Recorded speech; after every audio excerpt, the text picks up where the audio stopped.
Hello बच्चों, let's see this question. So the question says there have been suggestions that the value of the gravitational constant capital G becomes smaller when considered over very large time period in a billion of years in the future.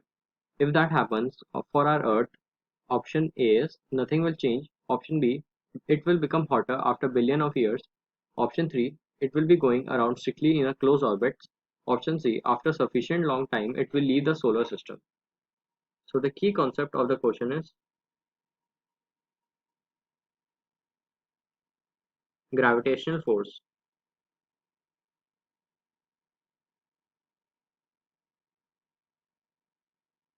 तो जो gravitational force का जो formula होता है F G वो बराबर होता है G m1 m2 upon r square मतलब डिस्टेंस बिटवीन टू मासेस का स्क्वायर।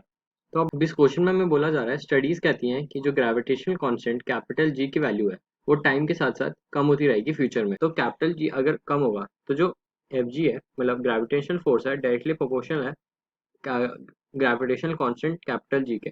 तो अगर ये कम होगा तो जो ग्रेविटेशनल फोर्स है वो भी कम होती जाएगी फ्यूचर में।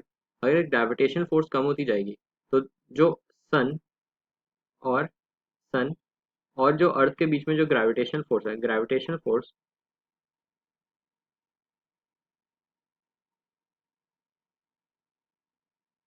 Between earth and the sun होगा डिक्रीज हो जाएगी। तो ग्रेविटेशन फोर्स अगर डिक्रीज हो जाएगी तो क्या होगा, जो अर्थ है वो टाइम के साथ साथ दूर जाने लगेगा सन से और वो क्लोज ऑर्बिट में रिवॉल्व नहीं करेगा, विल नॉट रिवॉल्व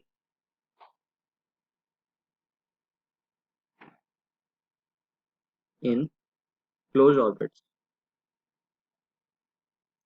और ऐसे धीरे धीरे करते करते टाइम के साथ साथ जो अर्थ है it will leave the solar system. अब क्या होगा, अर्थ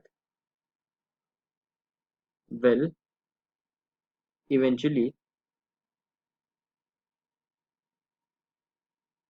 लीव द सोलर सिस्टम।